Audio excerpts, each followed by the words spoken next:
Muito boa tarde a todos e a todas. Eu quero inicialmente agradecer ao nosso querido presidente Terence Sveiter pelo honroso convite para estar aqui nesse instante, creio, de fechamento. É o último painel que foi anunciado. Dizer que é sempre muito bom rever os amigos do universo do direito desportivo, especialmente aqui com esse time de craques que ocupam este último painel. Por favor, estejam à vontade. Não vamos tocar o hino nacional, né? Direito esportivo dispensa elogios, dispensa comentários a respeito de sua relevância, das múltiplas possibilidades que nós podemos extrair em termos de desenvolvimento econômico, desenvolvimento social, de integração de uma série de pessoas que podem ser eventualmente caracterizadas como integrantes de grupos minoritários. Fala-se, inclusive, na necessidade de utilização cada vez maior das chamadas cotas de PCDs por entidades e agremiações desportivas, porque nós sabemos, a realidade bem demonstra isso, há uma dificuldade muito grande de cumprimento dessas cotas previstas na lei previdenciária, e uma via, quem sabe, alternativa seria estimular a prática desportiva. Empresas poderiam investir recursos compensando, enfim, as dificuldades que eventualmente se façam presentes para o cumprimento da prescrição legal. Mas esse painel é um painel, como disse, composto por diversos craques, e o tema é light, aspectos controversos da nova Lei Geral do Esporte. É um painel composto majoritariamente por homens, mas nós somos todos cavalheiros, iremos promover aqui uma inversão da ordem dos trabalhos, e a doutora Fernanda Chamusca, da NDD Lab, é a primeira expositora, a quem tenho a honra e a alegria de passar a palavra, não sem antes pedir a todos uma salva de palmas ao nosso presidente, Terence Sveiter, pela dedicação à NDD.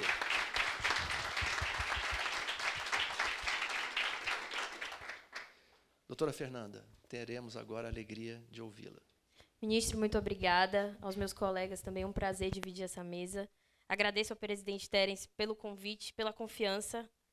Falar sobre Lei Geral do Esporte também, falando do meu atual lugar de fala, como parte da NDD Lab, como parte da Federação Paulista de Futebol, como coordenadora jurídica, como foi falado como mulher aqui nesse painel, e principalmente trazendo já um ponto muito, muito, muito importante, antes da gente falar um pouco sobre o cenário, que a própria palavra mulher na Lei Pelé, ela aparecia uma única vez. E ela o aspecto dos direitos inerentes às mulheres, principalmente, a validade de contrato e tudo que a gente precisava ter esse cuidado, ele veio da Lei Geral do Esporte.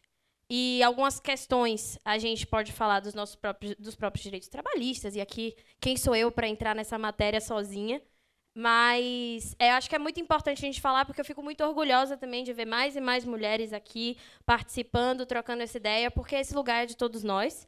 E para falar um pouquinho sobre a própria dicotomia e toda essa controvérsia da própria Lei Geral do Esporte, eu preciso falar um pouquinho para vocês do que nós desenvolvemos como Federação Paulista de Futebol para poder nos colocar dentro deste novo cenário, um novo cenário que tinha uma lei não revogada, uma lei principal, que era a Lei Pelé, e a Lei Geral do Esporte. E eu já antecipo para vocês que esse é o nosso trabalho dentro do direito desportivo.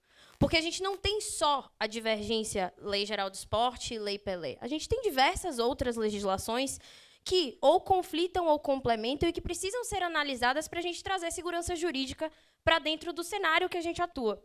Então, como coordenadora jurídica, em conjunto com o presidente Reinaldo, com o doutor Gustavo Delbin, que é vice-presidente, a gente construiu um estudo para entender exatamente o que continuava numa legislação, que, querendo ou não, era o nosso diploma legal que a gente utilizava ali como a nossa bíblia do direito desportivo, passando para a Lei Geral do Esporte exatamente o que seria incompatível. E aí eu trago até as palavras do doutor Delbin, que é um grande mestre, que eu tenho a honra de trabalhar, que a gente precisava voltar nos conceitos do direito que a gente aprendeu lá atrás.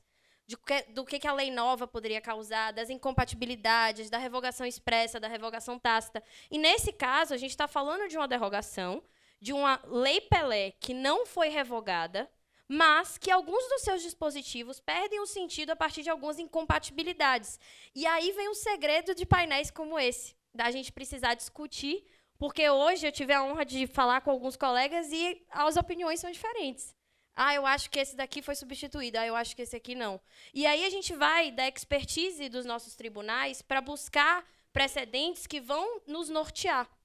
E é muito importante a gente estar aqui para discutir esses temas, para poder fundamentá-los, para poder entender quais são esses entendimentos. Então, até porque acredito que a gente vai ter tempo de discutir, mas se a gente faz todo um conceito através da Lei Geral do Esporte, existem conceitos que foram modificados, existem conceitos que foram mantidos também.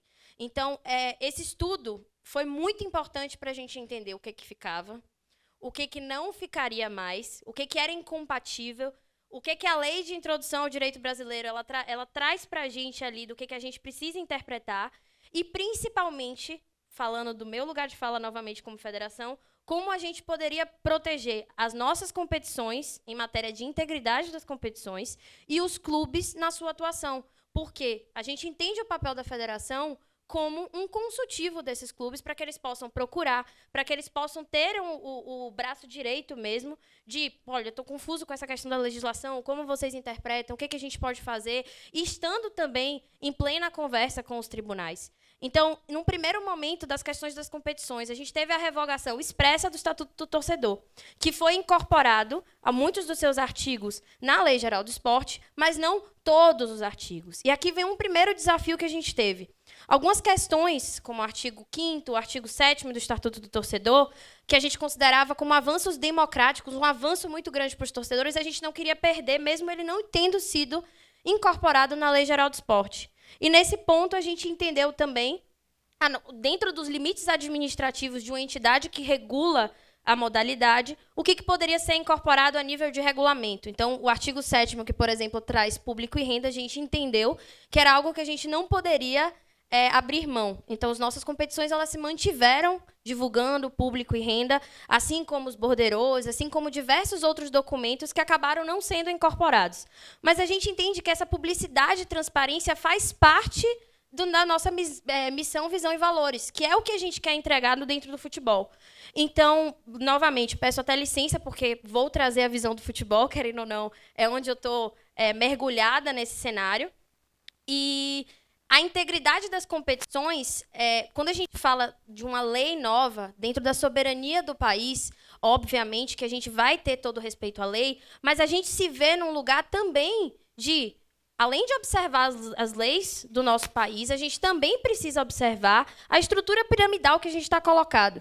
Então, por mais que a FIFA, ou por mais que a nossa entidade continental, a Conmebol, que vai ter, querendo ou não, as suas limitações, principalmente na área em que eu estou mais inserida, que é registro, transferências de atletas também, existem limitações mais na dimensão internacional e nacional, assim como a CBF, elas têm ali limites administrativos dentro da própria autonomia das entidades para poder atuar. E, muitas vezes, a gente tem determinadas imposições que a gente tem que equilibrar os pratinhos, com perdão da expressão, para poder fazer esse sistema funcionar, para poder entender de que forma pode acontecer, abraçando todos esses conceitos. Então, a gente conseguiu chegar num lugar de equilíbrio, não dá para falar que é um lugar que tem total segurança, até porque a lei é de 2023 e todos nós, praticantes do direito, a gente sabe que é uma lei muito nova, é uma lei que ainda está com muitos entendimentos em xeque, digamos assim, mas que me alegra muito a gente ter momentos como esse para poder discutir. Momentos como esse que não só aqui no painel, mas num coffee break, num momento que a gente tem com os nossos colegas, a gente consegue discutir, entender vertentes, ouvir opiniões diferentes. E aí vai, só um último ponto, não quero tomar totalmente o tempo, do nosso trabalho muito forte, que foi a formação esportiva, que traz também mudanças significativas. Hoje, dentro do nosso departamento, a gente faz todo o processo de certificado de clube formador, a gente faz esse consultivo junto aos clubes, então a gente se debruçou muito sobre esse tema para entender a nossa responsabilidade e, principalmente, até trazendo uma controvérsia e talvez uma polêmica que eu trago para os colegas, para não colapsar o sistema em muitos aspectos. Aspectos relacionados à idade, aspectos conflitantes relacionados a mecanismo de solidariedade, alojamento de atletas. A gente teve a figura do menor de de 12 aos 14 anos, que antes a gente não tinha, isso foi muito positivo, porque traz um mecanismo de solidariedade nacionalmente também, algo que a gente só tinha internacionalmente. Então, quando a gente fala do sistema como um todo, tem muito o que se buscar entender. E aí, para finalizar minha fala, eu acredito que a gente precisa não só olhar o texto que está posto, a gente precisa ter muita atenção no que está sendo tratado nos tribunais. De fato, o direito, ele é um ser vivo, ele não é um ser estático dentro de uma legislação, ele precisa, de fato, ter o acompanhamento da sociedade, porque é a sociedade que muda para que o direito possa mudar. E aí, nesse ponto, também a gente entender a intenção do legislador, o porquê dos artigos terem sido criados. E aí, até assumo a culpa um pouco da minha geração, que não é tão adepta às leituras, me tiro desse lugar, porque eu gosto muito. Mas da gente precisar ler, da gente precisar entender lá desde a lei do passe, de como foi desenvolvida a Lei Pelé, qual era a intenção do legislador, qual era a sociedade do momento, para a gente... Qual é a nossa sociedade, o que a gente quer entregar para essa modalidade, para as respectivas modalidades. Eu imagino que tem aqui pessoas que trabalham com diferentes modalidades. Penso que a visão de corroborar com todos os três poderes, com a nossa visão democrática, para poder fazer a legislação dar certo, eu sou muito mais a visão positiva de que a gente tem que entender o cenário posto, buscar trabalhar com ele, do que viver uma vida de críticas, só críticas, e a gente não buscar a solução para as coisas. Então, no primeiro momento, eu me coloco à disposição de vocês. Acho que a gente tem muito o que discutir, então, se não der tempo no painel, depois eu estou à disposição.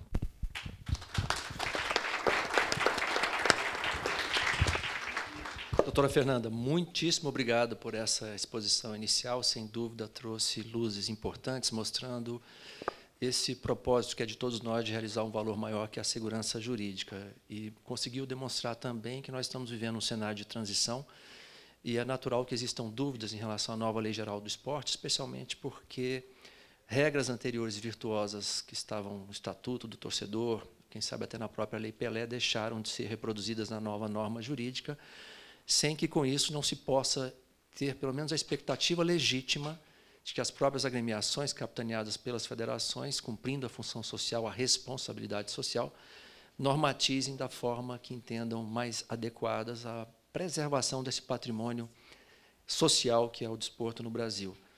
Parabéns, são, de fato, momentos como esse que nos permitem identificar essas questões, propor soluções e, de novo, como disse ao início, é um painel que tem só craque. A doutora Fernanda confirmou que é a centroavante até agora deste Scratch Canarinho, presidente Terence, da NDD, titular. Muito obrigado e parabéns. Vamos dar continuidade à rodada inicial, acho que foi econômica no tempo, agradeço por isso. Objetividade e clareza também são regras que devem ser seguidas, e, na sequência, nós vamos ter o privilégio de ouvir o Ricardo Miguel, juiz da primeira região, também um conhecido magistrado especialista na área do direito esportivo. Doutor Ricardo, uma alegria passar-lhe a palavra. Boa tarde, pessoal, tudo bem? Saúdo a todos aqui, ministro Douglas. Agradeço ao presidente Terence e cumprimento a todos, e principalmente os amigos aqui de mesa, por meio dessa saudação ao nosso presidente aqui e moderador, ministro Douglas. Obrigado pelo convite. Presidente Terence sempre confiando aí. Na verdade, não sei se o senhor confia ou se é loucura me colocar aqui para falar de novo, sabedor das minhas polêmicas falas em diversas situações. Me perguntavam há pouco se eu ia falar para abrir a latinha aqui, etc. Mas é que agora já está pacificada essa questão da bebida nos estádios. Então, aí essa não precisa. Espero que não fale de outros tipos de drogas ilícitas, né? Que aí não vai dar para apresentar na palestra. De toda forma, o tema aqui, para a gente não fugir do horário, ele não é simples, porque seria possível fazer um painel, um dia inteiro de seminário, eu acho que seria insuficiente, sobre as controvérsias da Lei Geral do Esporte. Eu esperava, sinceramente, e tive já a oportunidade de falar a respeito disso que a Lei Geral do Esporte fosse efetivamente substituir a Lei Geral do Desporto, mas com uma plena qualidade para solucionar várias das dúvidas. Isso é ruim, mas é bom. Ou é bom, mas é ruim. Enfim, como falava, atribui-se a várias pessoas, mas eu prefiro puxar a brasa para a minha sardinha, como falava o Tom Jobim do Rio, comparando a Nova York. Então, por que é ruim, mas é bom? É ruim porque a lei não sanou e trouxe novas controvérsias. E é bom porque é o que nos faz estar aqui debatendo o direito, e é o que o direito desportivo mostra todo dia para quem gosta, como a Fernandinha. Aliás, parabenizo a fala, porque ela quase que resumiu toda a minha, então facilitou muito o meu trabalho ao dizer dessa só derrogação e a não revogação da legislação.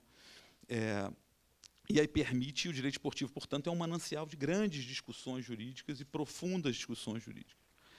Então, talvez uma das primeiras que a gente diga, nosso saudoso professor Álvaro Melo Filho, a gente conversava e ele gostava quando eu dizia, em tom de crítica construtiva sempre, que a Lei Geral do Desporto, a 9.615/98, era um verdadeiro Frankenstein, porque ela vinha toda recortada. E aí, eu estava vindo para cá no avião e eu pensava qual era o apelido que eu ia dar para a Lei Geral do Esporte. Cheguei à conclusão que a Lei Geral do Esporte chupa o sangue da Lei Geral do Desporto, então podemos chamar ela de Lei Drácula. Ficamos todos em casa, e onde é que isso acontece? Em diversas polêmicas. Numa delas, ela conseguiu, claro, em decorrência de vetos que ainda não foram ou mantidos ou superados, vamos ver como é que isso vai ficar, mas artigos que foram revogados da Lei Pelé, que estão em vigor na Lei Geral do Esporte, como a questão do direito de arena, revogou-se um parágrafo inteiro e o seguinte remete ao parágrafo revogado.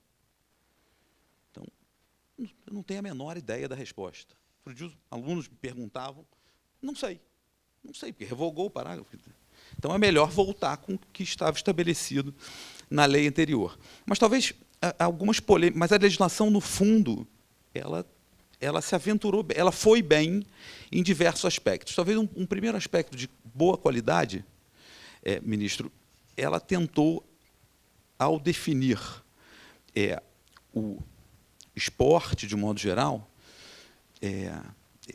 ela tentou se dissociar de uma ideia só da prática do exercício da atividade física, e aí, obviamente, é o tema que mais me toca, porque é objeto sempre de uma pesquisa que já vem de longos anos, que é do desporto eletrônico, mas ela diz que é uma atividade preponderantemente física. Então, nesse ponto, andou bem. O esporte é uma atividade preponderantemente física, então eu posso incluir outras modalidades ali dentro dessa situação. Só que esse termo preponderantemente física, ele cria um problema, ele não é uma solução. Porque o que é essa preponderância física? Como é que eu digo que existe preponderância física? Como é que eu meço se eu tenho 50% de atividade física ou 50% de atividade não física? Então, a fala não é minha, foi objeto de uma colocação de um grande juiz desportivista, professor Ângelo Vargas, na minha banca de doutorado, e justamente em razão dessa discussão, e ele disse e exemplificou da seguinte forma: há estudos que dizem que o pênalti, a ação de cobrar um pênalti, é muito mais mental do que física. É a sua calma, é a concentração, quer dizer, a minha não, porque eu vou errar em qualquer hipótese, diferente do Dr. Álvaro, que está ali, que certamente marcaria todos os gols. Então, mas é muito mais mental ou intelectual do que simplesmente o físico. Então, o primeiro problema que a lei traz já é, ao se aventurar a definir esporte, ela traz a questão da preponderância física, pelo menos um primeiro problema que vejo. Segunda questão é que a Lei Geral do Desporto, pelo menos a gente tem ali, ela trata disso, do que eu vou falar agora, mas era mais claro na lei anterior. Então, como a lei anterior não foi revogada efetivamente, houve uma derrogação, a gente tem algumas coisas em aplicação. O artigo 1º da 9.615, ele era mais claro ao falar, e isso é muito importante para nós, aplicadores da legislação e do direito esportivo, que ela fala do respeito às normas nacionais e internacionais do desporto. Eu aprendi, já faz muito tempo, ainda tinha cabelo, pelo menos hoje não são brancos, que a lei não contém palavras inúteis. Então, o legislador usou o termo normas justamente para nos fazer observar que, ao fazer uma análise jurídica de determinado ponto, é necessário que se observe não só a legislação, seja seletista, seja civil, seja a da recuperação judicial, empresarial, mas também as normas que regulam o desporto, ou mesmo a 9.615 ou a nova Lei Geral do Esporte, mas também os regramentos impostos, se forem regionais, pelas federações, ou pela entidade máxima de administração da modalidade, se for futebol, a FIFA e qualquer outra entidade, ou efetivas resoluções, por exemplo, ou do COB, ou da própria CBF, etc. Então, tudo isso tem que estar plenamente afinado para que a gente tenha um direito esportivo. E isso não tem tanto destaque na Lei Geral do Esporte. Um outro problema que identifico de controvérsia na legislação foi relacionado às férias dos atletas. Isso vai ser objeto também da jornada amanhã de Direito Esportivo do Conselho da Justiça Federal, numa propositura de alguém que propôs sabiamente essa questão das férias do atleta, fui eu. E ali fala-se sobre a possibilidade ou não do fracionamento das férias do atleta. Vale dizer, a nossa temporada, a gente começa uma pré-temporada ali em janeiro, a temporada começa, né, no final ali de janeiro, efetivamente, e aí vai depender do que vai acontecer. Quando tem ano de Copa do Mundo é um problema, ano de agora do Mundial de Clubes é outro problema, porque você aperta o calendário nacional e mundial do futebol. Então, você tem que dividir todos esses campeonatos e as férias dos atletas para jogarem logo os campeonatos estaduais. E, de antemão, já vou me posicionar dizendo que sou radicalmente contra o término dos campeonatos estaduais, porque isso não é a solução é o campeonato estadual, porque você precisa fazer os times menores jogarem, os outros atletas jogarem, você precisa fazer isso circular. E aí, o calendário, como é que você faz para dar um mês contínuo de férias para o atleta que terminou a temporada no final do ano? Por exemplo, 20 de dezembro, 18 de dezembro, dependendo do jogo, se for jogar Libertadores, ou enfim. Solução: fraciona as férias, porque a CLT permite. Mas aplica a CLT? A aplicação da CLT é subsidiária. A Lei Geral do Desporto, a 9.615 de 98, Lei Pelé, ela deixava mais ou menos claro a necessidade de férias, do período de férias ao término da temporada, por 30 dias corridos. A nova Lei Geral do Esporte, ela não fala isso com a mesma clareza. Ela deixa a critério de deliberação, mas ela não diz se pode ser fracionado ou não, mas andou bem ao exigir a concordância do atleta. Então, se o atleta não concorda, a gente não concorda, já não tem o problema. Mas pode ou não pode fracionar?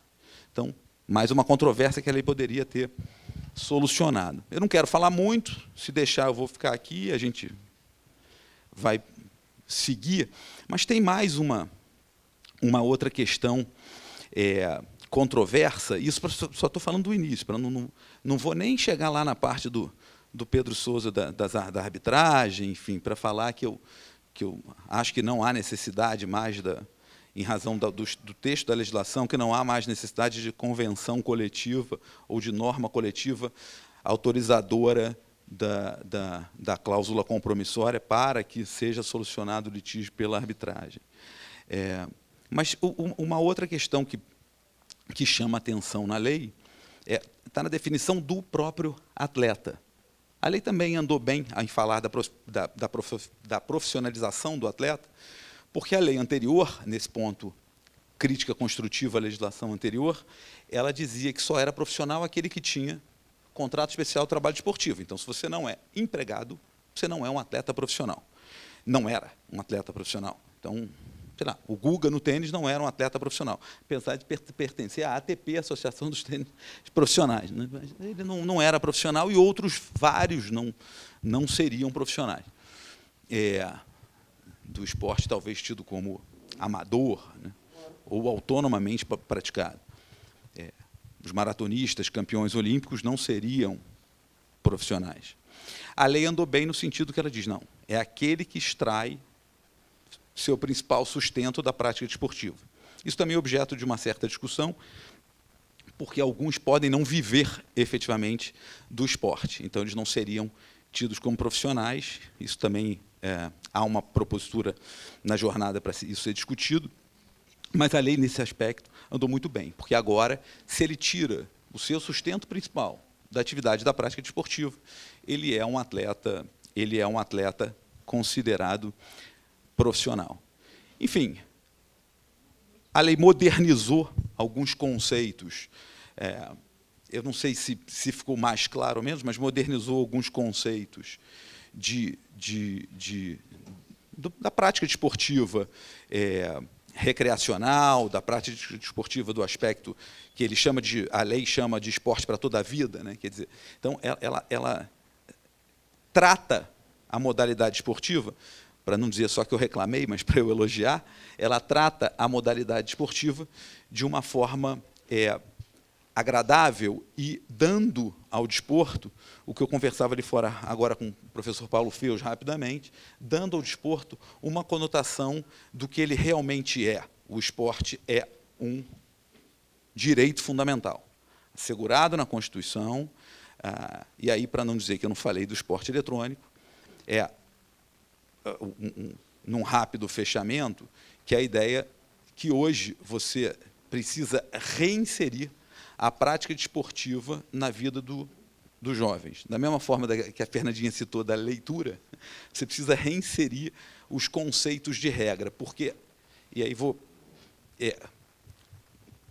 me apossar aqui de uma frase do ministro Caputo, que numa fala certa feita, em 2022, eu só não vou lembrar o nome, disse que o desporto, o esporte, ele transforma, ele forma, ele transforma e ele educa. É por intermédio da prática desportiva que a gente aprende diversos conceitos. Então, assim, traduzindo essa situação, o que a gente está falando é da função social do desporto. E ela se apresenta, por isso que a lei também teve esse aspecto positivo, né, de tentar puxar um pouquinho, não plenamente, mas essas novas modalidades, na hipótese o direito ou o desporto eletrônico, porque assim, eu vivo isso em casa. Eu desenvolvi a ideia de chamar isso de teoria do espelhamento. O linguajar mudou, né? Da mesma forma que abandonou-se a leitura, abandonou-se um pouco algumas práticas esportivas. O mundo continua o mesmo, depois eu falo mais um pouquinho sobre isso, mas assim, as escolas não estavam conseguindo chegar nos jovens em termos de estudo, em termos de educação física. Quando você insere o desporto eletrônico dentro das escolas, e há hoje diversas legislações municipais nesse sentido, quando você insere o desporto eletrônico na escola, você começa a mostrar, a trazer para aquele jovem, adolescente, pré-adolescente, a vontade de prática desportiva ao ver o sucesso dele no jogo eletrônico e ao espelhar aquele jogo eletrônico fora. Então, ele passa, no caso do futebol, por exemplo, ele, ao jogar FIFA, porque às vezes ele não se sentia, o mundo é cruel, ele não jogava bem futebol, ele era eu. A teoria do espelhamento é porque eu estou falando do meu filho, que ele era ruim no futebol como eu fui. Só que ele é bom no FIFA. Quando ele se identifica no jogo eletrônico, ele começa a ver uma situação e começa a gostar de futebol. E ele começa a conhecer os times profundamente. Hoje está ficando difícil, porque ele conhece, ele me pergunta, eu não sei a resposta. Porque ele sabe todos os times, todos os jogadores, etc, etc, etc. E passou a jogar bola na escola. Tudo bem que ele volta como eu volto. Hoje eu marquei 1 gol. Está ótimo, marcou, jogou, participou. É o esporte fazendo a função dele de educar, de ensinar a frustração, de ensinar o crescimento e a função social do esporte. Então, a lei andou bem nesse aspecto. Espero não ter me alongado muito.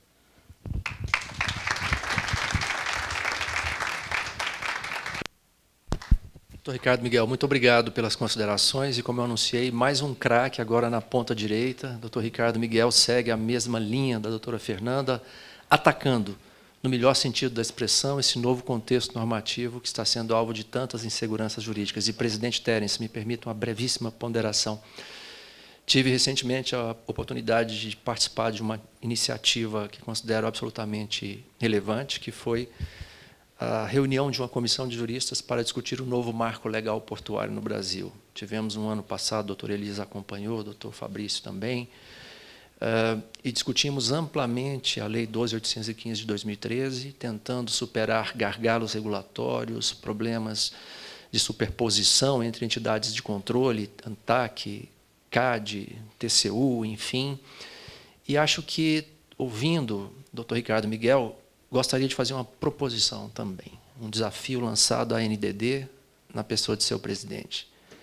Pensar na criação de uma comissão de juristas que possa, a partir de tudo que está sendo acumulado em termos de críticas propositivas, construtivas, superar esse cenário de insegurança jurídica que está posto de forma surpreendente até, porque nós temos uma moderna legislação, nós temos na arena parlamentar consultores altamente qualificados, a legística, que é a ciência que estuda a produção de normas jurídicas, tem sido observada em diplomas normativos importantes, e eu poderia citar aqui vários deles, inclusive com capítulos iniciais de ordem principiológica, e tudo com o objetivo de realizar aquilo que se está afirmando ausente nesse quadro normativo contemporâneo do setor desportivo nacional, que é a segurança jurídica. Normas ambíguas, lacunosas, obscuras, são não normas, deveriam ser, inclusive, declaradas inconstitucionais, como nós observamos na experiência condicional comparada. É um desafio, presidente. Comissão de juristas, capitaneada por Vossa Excelência, ou por quem entender conveniente. Guru, Vossa Excelência vai me permitir, essa comissão acabou de ser constituída, o doutor Leonardo Andreotti é o presidente. E já que a bola está pipocando de novo na ponta direita, eu tenho a gratíssima satisfação de também passar a palavra ao doutor Leonardo Andreotti, que esteve emprestado para a seleção italiana, mas que, felizmente, foi repatriado em tempo oportuno. E, portanto, doutor Leonardo, seja de novo bem-vindo, a palavra está contigo. Muito obrigado, ministro Douglas, nosso presidente do painel. Cumprimento na pessoa de Vossa Excelência todos os demais integrantes dessa mesa, né, dessas cadeiras de debate, estendendo também, evidentemente, o agradecimento e as congratulações ao presidente Terence Sveiter, da nossa Academia Nacional de Direito Esportivo, ao doutor Pedro Souza, presidente da Academia Nacional de Direito Esportivo, LAB, pela organização desse evento, que tenho certeza está perfeito também muito por conta das mãos da Liliane, da Andréia, né, e de todos aqueles que contribuem com a execução disso, que é a nossa missão institucional, a nossa missão acadêmica, em termos de discussão de algo que é relativamente não, é extremamente difícil. E tratar da lei, tratar do processo legislativo, tratar dos impactos, dos reflexos, dos aspectos controversos da legislação desportiva é uma das tarefas mais difíceis que existem, talvez com pouca possibilidade de uma resposta positiva. Eu acho que a gente está aqui muito mais para refletir, e faço coro a essa criação da comissão, evidentemente, do que propriamente para trazer respostas. Eu acho que respostas ainda não existem. E portanto, eu tinha aqui anotado algumas questões, alguns elementos para serem abordados, e eu acabei esquecendo, porque eu fui pegando algumas parcelas, né, de um conteúdo maravilhoso que foi antecedido aqui da minha fala, e dentro desse contexto a gente já pode trazer uma grande reflexão. O ministro Douglas trouxe a responsabilidade social, né, e depois com toda a questão voltada à função social do esporte. Enfim, nós temos que entender que o esporte é um grande fenômeno. Ele não é só um fenômeno econômico, ele não é só um fenômeno social, ele não é só um fenômeno cultural, ele é um fenômeno eclético, ele é um fenômeno extraordinário e que, como todo fenômeno extraordinário, é de difícil tratamento, é de difícil regulamentação. Nós, quando tratamos do esporte, e muitas vezes na perspectiva da autonomia, que é elevada a um princípio constitucional do Brasil, nós falamos, do ponto de vista privado, da amplitude e dos limites, talvez quase que inexistentes em muitos casos, da autorregulamentação. Então, nós focamos muito na autorregulamentação. Autorregulamentação pelo próprio sistema esportivo, que a Lei Pelé já trazia como um sistema nacional do desporto, do ponto de vista privado, e do sistema brasileiro do desporto, do ponto de vista da natureza pública desse setor. E com grande autonomia ao setor privado, como se fossem situações apartadas, situações que podem ser tratadas de forma diversa, e muitas vezes de forma hierarquizada, com uma parcela pública muito acentuada, muito intensa, subjugando, entre aspas, a própria autonomia, numa certa contradição desse fenômeno. Desde 1943 e assim por diante, quando o esporte começa a interessar o Estado, nós temos uma estatização do esporte e que gera resquícios até os dias de hoje. Embora nós falemos em autonomia, embora nós falemos em um sistema privado do desporto, nós estamos falando de um sistema privado do desporto que tem resquícios de uma intervenção pública na atividade esportiva. E isso contradiz aquilo que a própria lei, o próprio legislador tentou trazer. Quando nós temos uma nova Lei Geral do Esporte, a Lei 14.597 de 2023, que, se eu não estiver equivocado, é um dos diplomas normativos no Brasil, para além do esporte, que teve mais vetos. E tenho certeza que a minha querida doutora Mariana Barreiras, doutor Gabriel Gervásio Neto, doutor Vicente, doutor João Rafael, que são assessores e consultores legislativos, vão poder confirmar. E uma lei que deve ser sistêmica e que deve contemplar um todo, com todos esses vetos, nós temos uma segunda colcha de retalhos, um segundo Frankenstein, novo Drácula. E isso não pode ser assim. Quando nós falamos em responsabilidade social, nós estamos falando que o esporte tem que ser visto por todos, para todos, sob diversos vieses, em diversas perspectivas. Não cabe só ao particular a regulamentação. E também não cabe só ao público a regulamentação pública. Isso não existe. Desde 1974, a Corte de Justiça da União Europeia já se depara com esse limite da autonomia. E qual é o limite também da intervenção estatal? E a Corte Europeia de Justiça sempre disse, olha, se neste ponto, regulado por uma federação esportiva internacional, existe um componente econômico a justificar a minha intervenção, eu interfiro. Se não existe uma atividade econômica, eu não interfiro em virtude de uma autonomia. Ao longo do tempo, esse conceito foi saindo do contexto econômico para entrar em outros contextos, como é o caso do contexto social. Então, vejam, o esporte tem uma função social. Em prol da função social, eu, Estado, vou me imiscuir na regulamentação esportiva porque eu preciso proteger a sociedade. E, portanto, nós estamos falando de público e privado que, a par de uma dicotomia, como falávamos com a doutora Fernanda, doutor Gabriel, muito clama por uma compatibilização. Nós estamos vivendo a necessidade de uma compatibilização das normas.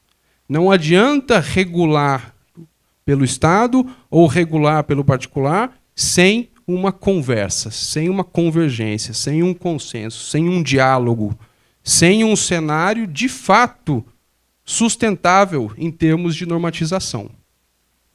Quando isso não acontece, nós temos uma lei coxa de retalhos, uma lei cujo propósito era modernizar a atividade e o sistema, trouxe de fato certa modernização, mas em termos práticos, muitas vezes com pouca efetividade.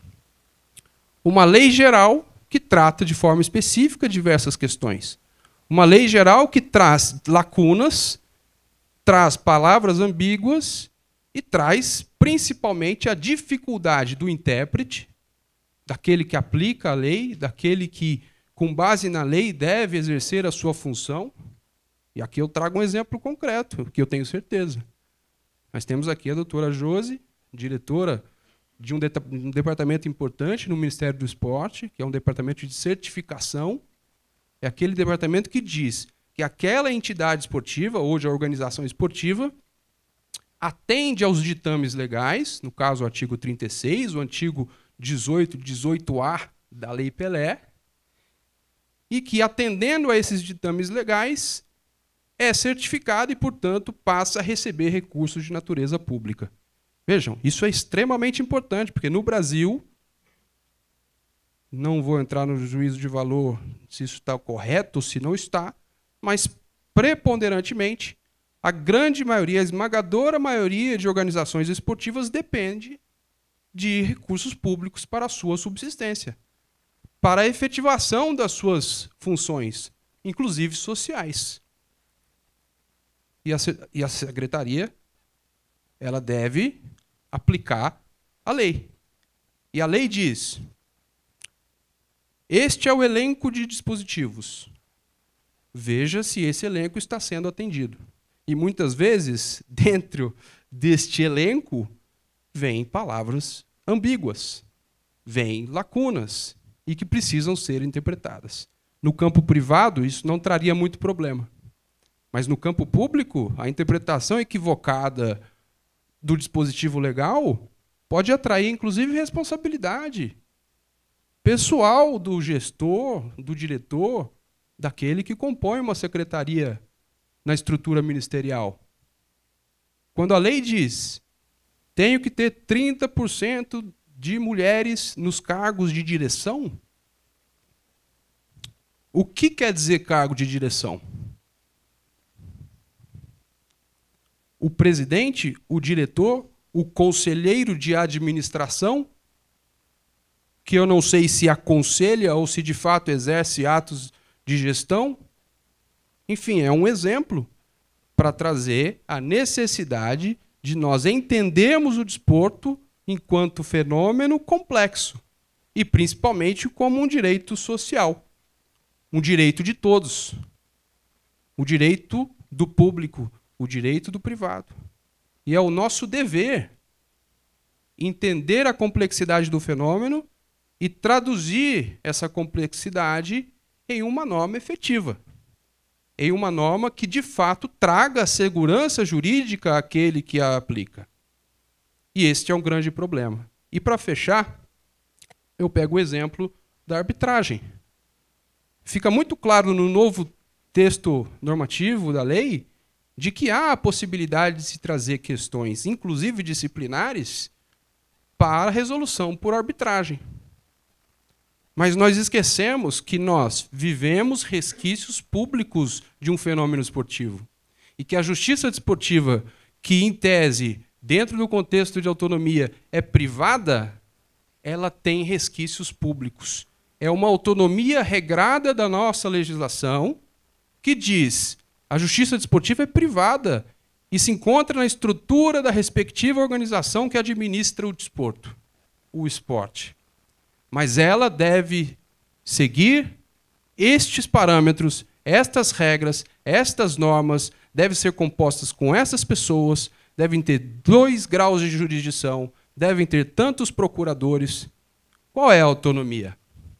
E o resquício público faz com que nós cheguemos à conclusão, ou talvez meramente à reflexão, de que as questões disciplinares não são, talvez, uma questão naturalmente de natureza civil, associativa, mas seria, por outro lado, dentro de um contexto administrativo, um direito sancionatório, disciplinar, que é uma situação sui generis. Se eu entender que a justiça desportiva exerce uma função de relevante interesse público, como diz a lei, e que se insere numa cadeia administrativa e, portanto, quase estatal, como dizia o nosso saudoso mestre Álvaro Melo Filho, eu talvez encontrarei uma situação na qual é possível arbitragem, porque assim o diz a lei, mas não para as questões disciplinares que seriam indisponíveis dentro dessa perspectiva. E, portanto, nós temos uma grande confusão. São reflexões que se levantam. Não estamos aqui para trazer respostas, porque as respostas não existem, mas são reflexões que, de fato, demandam uma proposição ativa de nós, da academia, para que a gente possa, ao nosso modo, nos nossos limites, contribuir com o crescimento dessa área. Assim como, e aí faço menção e louvo ao nosso querido ministro Guilherme Caputo Bastos por ter conseguido alçar ainda mais o direito esportivo a uma relevância acadêmica, profissional, sem igual e sem precedentes, com a organização, inicia amanhã, das jornadas de direito esportivo do Conselho da Justiça Federal, que eu tenho a honra de compor um dos painéis com grandes colegas aqui presentes. Então, parabéns ao ministro Caputo Bastos, parabéns a todos nós que estamos aqui preocupados com a matéria e nos dispusemos a discutir essas questões, porque, de fato, chegou o momento de entendermos o esporte numa perspectiva mais séria. Não é só um fenômeno qualquer, é um fenômeno muito complexo e que demanda a nossa atuação. Muito obrigado. Devolvo a palavra.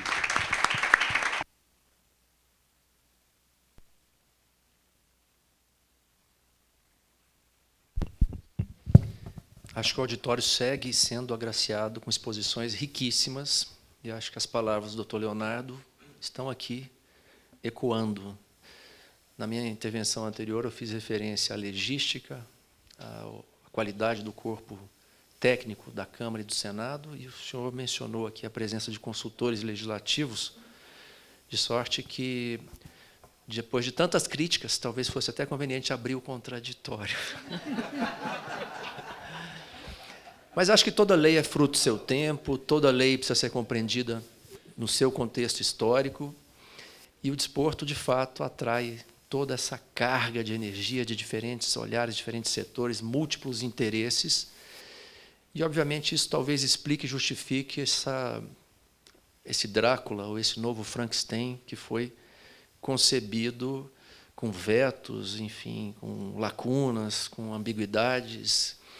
E talvez sirva de consolo uma premissa que é, enfim, da filosofia da linguagem, que jamais se consegue controlar sentido através das palavras. Por mais que se diga que preponderantemente tem que ter atividade física, eu fiquei pensando no ministro Guilherme Caputo, que recebeu uma ordem do mérito, a comenda do mérito desportivo, e indagado sobre qual seria o esporte que ele praticava, ele respondeu com algum tom de ironia, xadrez. Mas também há recrutamento de energia mental que seja para essa atividade. Mas é sempre muito bom reverenciar, lembrar o ministro Guilherme que, ao fim e ao cabo, é o mentor intelectual desse projeto, que está dando tantos frutos, frutos como esse que estamos aqui vivenciando agora, reunindo atores de diferentes setores, todos preocupados, todos querendo encontrar caminhos para uma nova regulação que traga mais segurança, considerada a relevância do objeto que é o esporte no Brasil.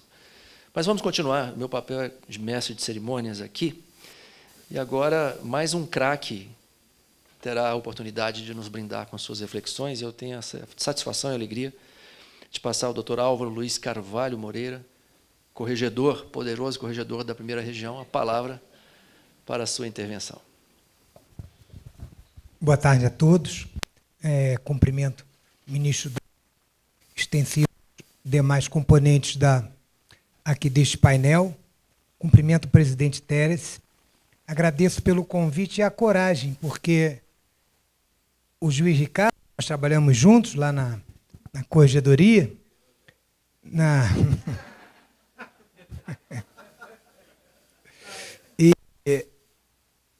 E quando chegou na semana passada, ele veio falar comigo, falou, olha, você vai falar lá em Brasília.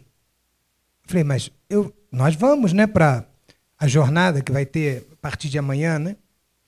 Não, você vai falar no Júri Esportes. Qual é o tema? Dá uma olhada na lei geral nova agora do esporte. Eu fui abrir, ela tem poucos artigos, né? Então o meu trabalho ficou facilitado, né, para, enfim, ver aqui. E o Ricardo veio com essa questão, aceitei, honrado, mas agora você não andou bem, quando disse que eu iria converter o pênalti. Quando a gente fica mais velho, o campo aumenta. Aquela distância de 11 metros para o pênalti fica muito maior. E o gol menor, sabe? Então, assim, a dificuldade é muito grande. Eu passei uma boa parte da minha vida jovem, né, rodando aí por categorias de base, e um pequeno período, que o futebol era pequeno também, então um pequeno período na atividade profissional, e hoje não consigo mais jogar futebol, porque a maior parte das pessoas que jogaram na época em que eu tentei, hoje sofrem com lesões, porque a estrutura era totalmente diferente. A preparação. Hoje eu tive a oportunidade de ler no jornal, um clube vai agora ao Mundial, 70 pessoas na delegação. Lá nos anos 80, a gente ia viajar e não tinha nem segurança. E, às vezes, dependendo do clube, não tinha nem médico. Porque se a gente analisar a nova lei, ela é muito direcionada para os 40 clubes, Série A, Série B. Os jogadores de futebol, onde temos o maior número deles, às vezes ficam esquecidos, porque não dá tratamento a eles. Quando fala-se muitas vezes, ele é profissional, mas não necessariamente a renda dele no futebol profissional é a maior. Às vezes ele é motorista de Uber. Ele treina de manhã. Quantas horas um atleta passa dentro do clube? Se for um clube grande, ele tem que, às vezes, almoçar lá, descansar um pouquinho depois. Nos times das séries A2, A3, A4, todos profissionais. Não funciona bem assim. Se ele passa 2 horas no clube por dia, é muito. Essa conversa que às vezes a gente escuta, né? O treinador chega no clube às 8 horas da manhã, sai às 8 da noite. Isso passa muito distante.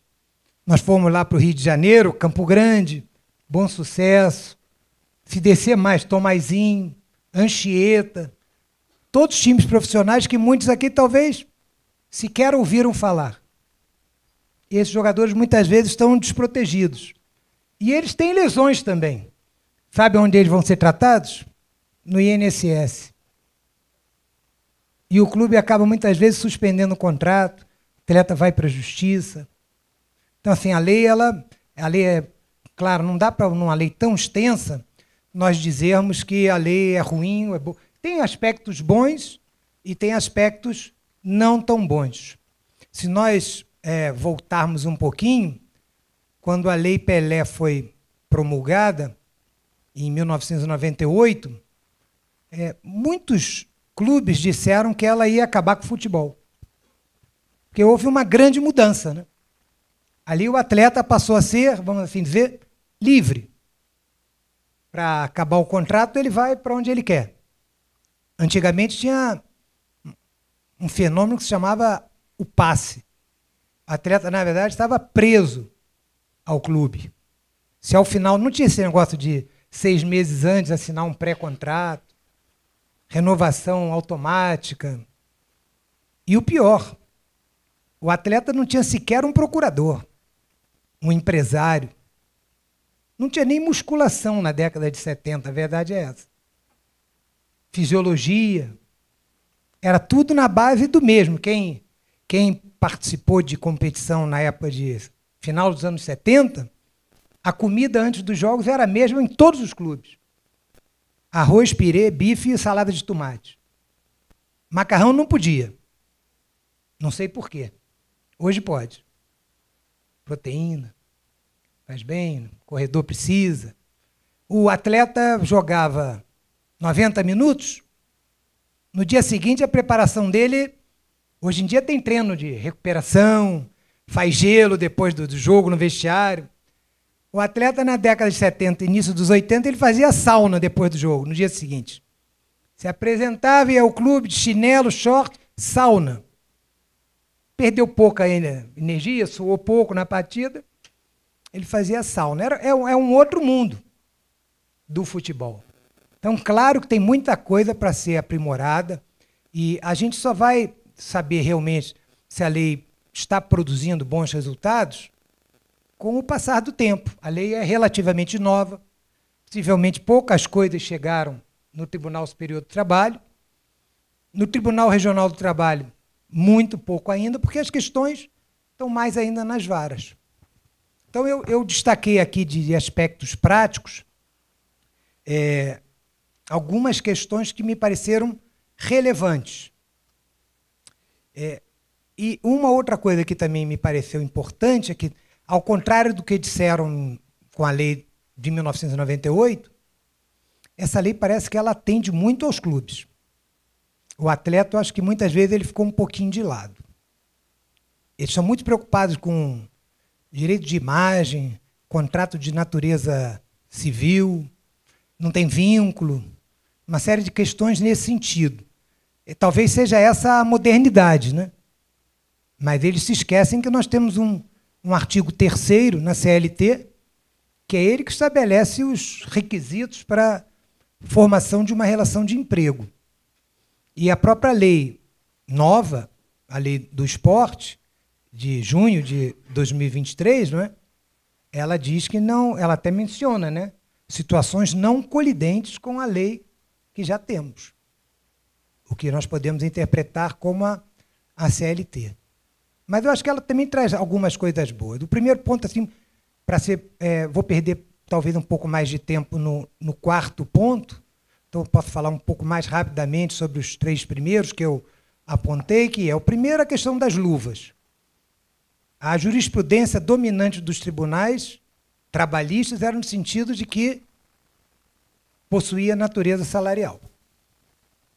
E a lei está dizendo exatamente o contrário. A meu juízo, acertadamente. Só que muitas vezes os clubes desvirtuam o que é luvas. Quando a gente falava de luva, sempre, isso não é um fenômeno novo, isso é muito antigo. Era uma balinha que dava mais para o atleta. Então, quando ele ia celebrar o contrato, recebe uma quantia de luvas e o salário vai passar a partir desse mês. Só que hoje, por exemplo, se nós pensarmos, principalmente no estrangeiro, quando nós falamos de valor de contrato, não se fala do salário mensal. Fala no valor do contrato por ano. E muitos clubes estão embutindo nesses valores o pagamento de luvas. Não é mais aquela questão, só era paga no início do contrato. Agora os clubes estão dividindo ao longo do contrato. Isso aí está se referindo, esse tipo de comportamento, é o que nós estamos chamando de luvas na lei? Porque ela não faz distinção da maneira, do modo como o pagamento das luvas será feito. Ainda que ele possa ser um salário disfarçado. Porque se ela não integra o salário, se ela não possui natureza salarial, ela não vai ter encargo. E isso pode trazer para o clube um facilitador. Então, acho que é uma questão para ser refletida, porque a gente sabe que no direito do trabalho, principalmente, é a minha área, não é? E aqui faço até um parêntese. Eu sempre quis fazer concurso para juiz de trabalho. Eu não prestei concurso para nenhum outro lugar. Só para a Justiça do Trabalho. Estou lá até hoje. Mas eu confesso que quando eu tive um período da minha vida que eu, já juiz de trabalho, que eu atuei na Justiça Desportiva. E eu ficava pensando, se tivesse concurso, acho que eu fazia. Porque eu sempre fui um apaixonado pelo esporte, o futebol principalmente, e a lei também, ela destaca mais. Portanto, é que a gente sempre lembra da lei é futebol, que é o ponto, assim, vamos assim dizer, o esporte mais importante do país. Então, assim, essa questão das luvas, eu acho que é uma questão que a gente precisa refletir. O ponto 2 é a questão do adicional noturno. Isso é uma matéria que já chegou nos tribunais regionais, no Tribunal Superior do Trabalho, se o atleta profissional de futebol tem direito ao adicional noturno. O legislador, a nova lei, ele diz que tem. Ele deve estar prevendo um novo calendário, que vai ter jogo agora de madrugada. Porque ele mexeu no horário noturno. O horário noturno não é mais de 22 às 5. Porque podia acontecer a partir das 9h30, né, vai acabar 11h30, prorrogação, meia-noite. Então, agora o adicional noturno é 23h59. Começa. Quem é que está jogando de madrugada? Fala no aterro. No aterro do Flamengo tem um campeonato de garçons. Eles saíam do restaurante à noite e disputavam as partidas de madrugada. Como são amadores, não vão receber absolutamente nada. Não era melhor tirar e não falar nada? Não tem direito ao adicional noturno. Porque do jeito que está, os advogados são sempre criativos, né? São sempre criativos. O atleta está à disposição do clube quando acaba a partida? Que horas ele sai do vestiário? Não vai sair 10 minutos depois do jogo. E hoje quem manda no horário das partidas são as televisões, as empresas que transmitem, os streamings. O jogador, às vezes, vai para a banheira. Um gelo, tratamento. Porque muitas vezes ele já, no dia seguinte, ele tem que estar. A lei fala em 24 horas de repouso, né? Era uma oportunidade de tentar fazer alguma coisa dentro da realidade do atleta. O clube, na maior parte das vezes, não tem como conceder esse descanso de 24 horas. O atleta está lá na piscina, fazendo um regenerativo. É um outro tipo de fortalecimento. E eu acho que essas coisas, às vezes, passam longe do legislador, porque eu imagino que ele deva refletir o que está acontecendo. Quem tem um pouquinho de conhecimento do esporte não precisa ter jogado futebol, mas de acompanhamento da atividade. Vai perceber que não funciona isso. E isso vai gerar o quê? Ação trabalhista. Já pedem até insalubridade, já aconteceu, por causa do sol. Chuva. Então, assim, eu acho que era uma boa oportunidade, já que o legislador se preocupou, e a gente tinha, na época que a lei foi promulgada, a ministra do Esporte era uma atleta de alto rendimento. Aqui até o doutor Ricardo falou do esporte como um direito, né? Educação também é um direito. Mas o esporte de alto rendimento, principalmente no futebol, não permite o estudo. Parece que é meio incoerente, né? O atleta de futebol profissional tem muita dificuldade para estudar. Como é que ele vai estudar? Eu me lembro que eu tinha uma professora, eu falei, professora, amanhã eu não posso. Sexta-feira porque a gente concentrava se fosse jogar no sábado. E um dia ela falou assim para mim: "Ô Álvaro, eu vou anotar o seu nome, o dia que você ficar famoso eu vou dizer que você..." Aí hoje eu estou aqui, porque o futebol não ia aguentar, não dava.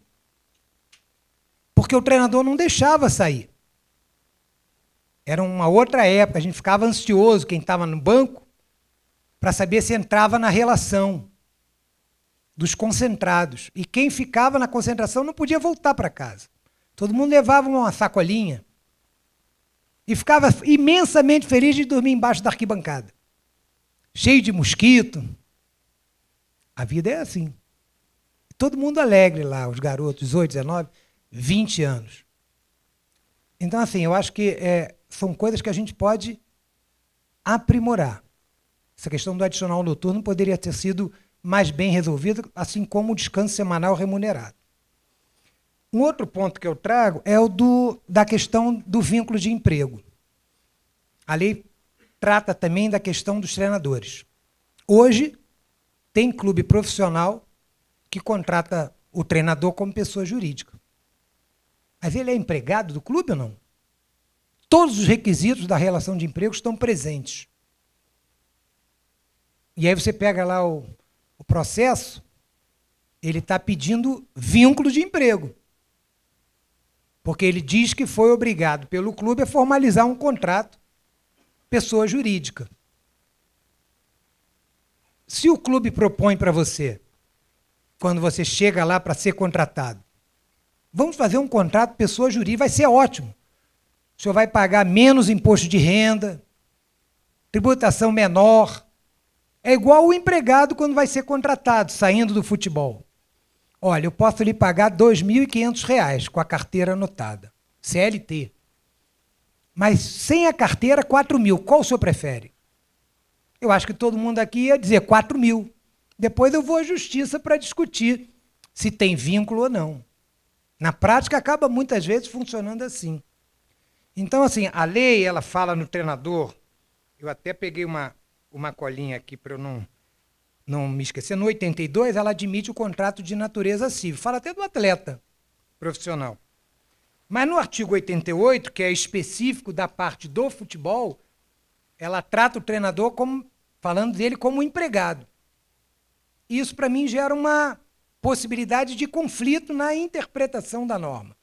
É a mesma lei que, em um determinado momento, ela admite o contrato. O treinador é treinador.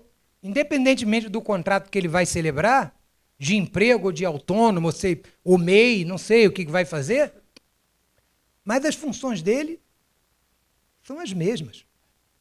Todos os 4 requisitos da relação de emprego que estão no artigo 3º são preenchidos. Isso vai gerar o quê? Controvérsia. Então, esses são os 3 primeiros pontos que eu trouxe. Agora eu vou me encaminhar para o último, que é uma coisa que está a cada vez avançando, evoluindo, vamos assim dizer, que é a questão do direito de arena. Como é que começou o direito de arena? Com a Lei Pelé, 1998. Então, se a lei entrou em vigor, você pega lá o finalzinho da lei, ela diz assim, essa lei entra em vigor a partir da sua publicação. Alguém recebeu o direito de arena no ano de 1999? No ano de 2000? Não receberam.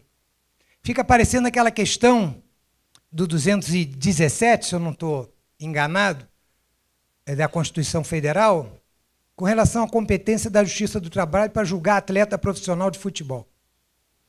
A Constituição é de 88. Quando é que a Justiça do Trabalho começou a julgar atleta profissional? Eu fui juiz de junta trabalhista na Federação Carioca de Futebol. Hoje não é mais Carioca, é Federação de Futebol do Estado do Rio de Janeiro. Na década de 90. 95 ou 96. Só quando a CBF resolveu que ela ia abrir mão disso. A Constituição estava vigente desde 1988. Mas não lembraram disso. Então, aqui, o direito de arena ele aparece com a Lei Pelé. 20% é o que estava na lei. 20% do valor do contrato de televisão. Na época, você tinha praticamente uma empresa que transmitia. Ela fazia contrato com todos os clubes. Quem vai receber os 20%? Está no horário? Quase no horário. 20%. Tem 5 minutos? 10 minutos? Ministro, o senhor que fala, hein? E tá o último ponto. E o que aconteceu? Era o Clube dos 13, que hoje já não existe mais. Talvez a garotada aí mais jovem, estou vendo muita gente nova aqui, talvez não se lembre mais, mas o presidente até era um gaúcho, presidente do Grêmio, né? Tinha um problema de roquidão, que era juiz de direito, aposentado até. Isso, exatamente. E os clubes resolveram que não iriam cumprir o que estava na lei. O Sindicato do Rio, Saferj, ajuizou uma ação contra os clubes, CBF, e o juiz, num determinado momento, ele determina que o Clube dos 13 deposite o dinheiro em juízo, os tais 20%. Vocês imaginam que deu um dinheiro bom. Depois de um período, o que aconteceu? O Clube dos 13 chamou para conversar. E acabaram fazendo um acordo. Só que o acordo foi na base de 5%. Não? Por isso que hoje não tem mais essa discussão. Mas antigamente era muito comum. O clube entregava 5%, o sindicato pagava 5%, e o atleta ia para a justiça pedir a diferença, os 20%. Essa questão foi muito debatida. Até que a Lei Pelé se modificou. Ela veio. Hoje, se você pegar a Lei Pelé para ler, coloca lá, 9.615,98. Não dá para ler. É tanto risco. Está tudo riscado. O direito de arena está no 42. Também veio depois. E aí acabou prevalecendo que o melhor era 5%. Por quê? Porque os clubes entenderam que os contratos de televisão eram com valores muito elevados. 20% seria muito. Como é que vai pagar isso? O 42A, e agora também ali, ela diz, vai ser o sindicato dos atletas que vai fazer isso. Isso deu muito problema, porque os sindicatos nunca tiveram tanto dinheiro. Você teve sindicato sendo denunciado, contratações de familiares do presidente, o presidente não quer sair, porque ele passou a ter um poder econômico que eles nunca tiveram. Quem já foi... E as federações, a mesma coisa. O rico mesmo era a CBF. Hoje, onde está lá o STJD, no Rio, Rua da Ajuda, possivelmente alguém daqui, né, muitos daqui talvez já tenham estado lá, hein? Saiu de lá? Então, saiu de lá. Era uma obra belíssima. Mas ali era a Federação de Futebol do Estado do Rio de Janeiro, que não tinha dinheiro. O dinheiro com essa questão do direito de arena ficou mais próximo. E a lei está dizendo aqui, paga 5%, 72 horas depois que recebeu o dinheiro. Mas ela não diz como vai ser pago. Ela não diz quando vai ser pago, qual é o momento, porque o clube não recebe o dinheiro só no final do campeonato. E os sindicatos costumam pagar no final do ano, quando eles fazem um encontro de contas. Só que veio, em 2021, uma inovação. Clube mandante. Isso não tinha. É uma inovação que apareceu. Começou lá com o Atlético Paranaense, que não queria negociar os seus direitos de transmissão com a maior empresa que nós temos, que é a Globo. O Flamengo também veio para essa. Vamos pensar nisso agora. E agora quem paga o direito de arena? O clube mandante, é o que está dizendo a lei. Porque não funcionava assim. Nós recebíamos reclamações trabalhistas, o ministro Douglas deve ter analisado o processo dessa forma, eles juntavam as súmulas. O atleta que participou da súmula. Era uma outra discussão. Se entrou ou se não entrou na partida, recebe também? Isso agora ficou claro. Porque não tinha essa clareza anteriormente. Agora está dizendo lá, quem ficou no campo e quem ficou no banco. Todos têm o direito. Só que me parece que o melhor entendimento aqui não é mais aquele antes da modificação de 21, que trouxe o clube mandante. Agora, por exemplo, o Flamengo vai pagar o direito de arena dos jogadores que jogaram contra o Flamengo? Me parece que é isso que a lei está querendo dizer. Não era assim. O Vasco paga dos seus, o Flamengo paga dos seus, o Palmeiras paga dos seus. Qual é a questão da lei de criar essa questão de quem tem o mando da partida, porque é ele que recebe os direitos daquela partida que ele negociou? Você traz uma situação nova que, ao que eu tenho lembrança aqui com os colegas do primeiro grau, isso ainda não está chegando.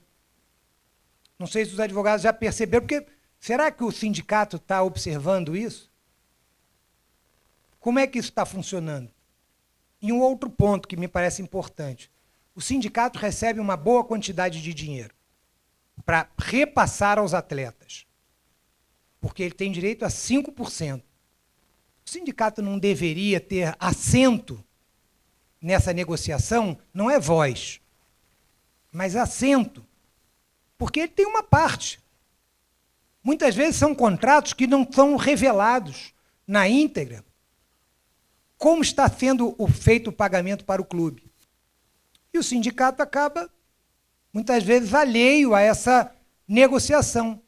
Me parece que seria bastante razoável que ele, como detentor de um percentual, ainda que pequeno, mas de uma quantia grande, que ele tivesse ao menos assento, para ter certeza do que estava sendo discutido ali, ter o quê? Uma previsibilidade. Quanto eu vou receber, mais ou menos, no final do ano.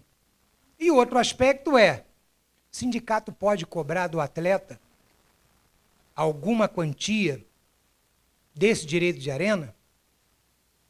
Porque ele, se entendendo como o órgão que repassa e que, em tese, administra esse dinheiro, ainda que a lei tenha dito agora que são 72 horas, a gente não sabe se isso na prática vai ser cumprido. Mas ele fica com o dinheiro na conta dele durante algum tempo. Isso traz rendimentos. E, além disso, alguns sindicatos cobram uma taxazinha dos atletas. É correto isso? Eu acho que são questões que a gente pode refletir e que talvez o legislador pudesse ter facilitado o trabalho do julgador, para ter um pouco mais de clareza com relação ao que decidir quando indagado a esse respeito. São essas pequenas considerações. Obrigado pela atenção e agradeço mais uma vez, ministro.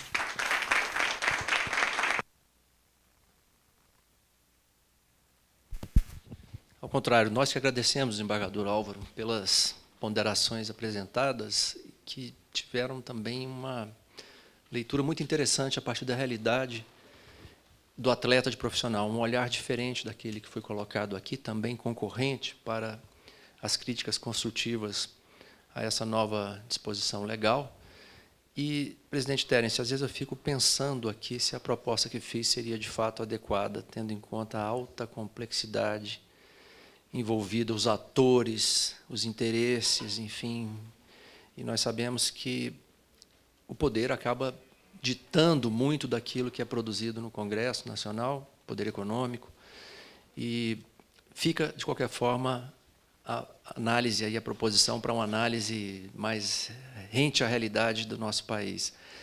Doutor Álvaro lembrou, eu fiquei muito feliz de ouvir, porque achei que a frustração de abandonar o futebol era só minha, mas eu vejo na plateia também a doutora Alcino Guedes, com quem joguei futebol há muito tempo, que decaiu há mais tempo do que eu. Mas uma alegria imensa poder ouvi-lo. Nosso tempo se esvaiu, infelizmente, teríamos aqui ainda algumas outras considerações, seria interessante também abrir para um debate, mas Tem mais 20? Você falou 18 e 20? Faltam 15. Você nesse, ministro. A minha palavra? De novo? Mas eu quero... Tem uma voz tão bonita, a moça do cerimonial. Aliás, vamos aplaudir o pessoal de apoio.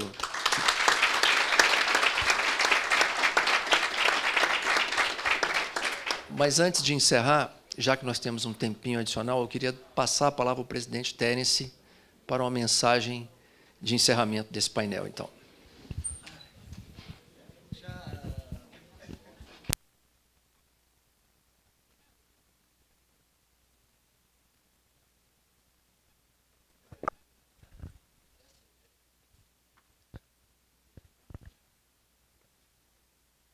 Muito boa noite já a todos. Quero agradecer imensamente a presença de todos aqui. Mais uma vez, tivemos um dia rico, profícuo e extremamente diferenciado do ponto de vista jurídico, negocial, enfim. Acho que a gente jogou nas 4, né, ministro Douglas? Só craque, entregamos aí algo que eu acredito tenha sido muito especial para todos. Agora, eu tenho... Obrigado. Eu tenho que agradecer imensamente. Em primeiro lugar, doutora Liliane Caputo, que sempre, com seu toque de classe, dá o tom de todos esses eventos.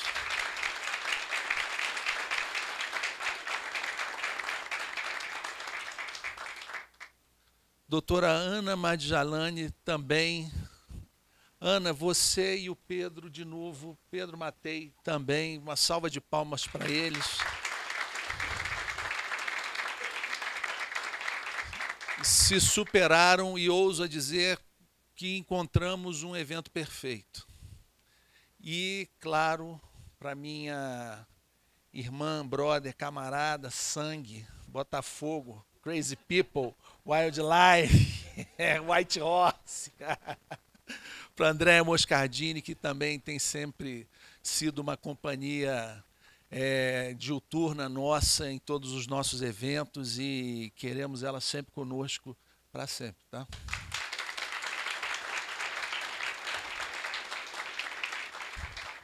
Antes de encerrar o evento, eu brinquei com o ministro Douglas e nomeei o Leonardo Andreotti, mas o Leonardo Andreotti já estava nomeado e nós estamos envidando os esforços com o doutor Diogo, com o pessoal do Ministério do Esporte, através da Júlia Gelli também, para sentar e ter esse foro. Não dá mais para ficar do jeito que está. Futebol hoje, você tem, por exemplo, 3 clubes do Clube de Bilhão. Cruzeiro, ó. Eu queria que o Cruzeiro tivesse, ia pagar meus honorários, eu sou credor do Cruzeiro também. Flamengo, Corinthians e Palmeiras. 1,2 bilhão, 1,1 bilhão, olha o tamanho do orçamento dessas empresas, por assim dizer, dessas associações, desses clubes. E não dá mais para ficar brincando com isso, que é muito dinheiro, é muito interesse, é muita coisa em volta desse, vamos colocar assim, esporte. E que precisamos estar par e passo com a necessidade que decorre da aplicação desse mundo de dinheiro, que é a governança, a responsabilidade, a transparência.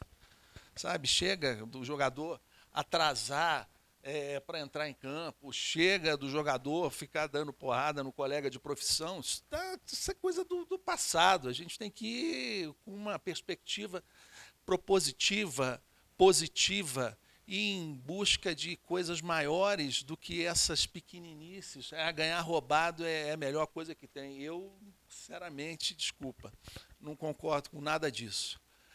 Mas, após esses agradecimentos, essas pequenas palavras, estamos atentos, meu guru, e vamos trabalhar muito forte nesse sentido. Quero, mais uma vez, agradecer a presença de todos. Está encerrado o Jurisportes 14. Obrigado.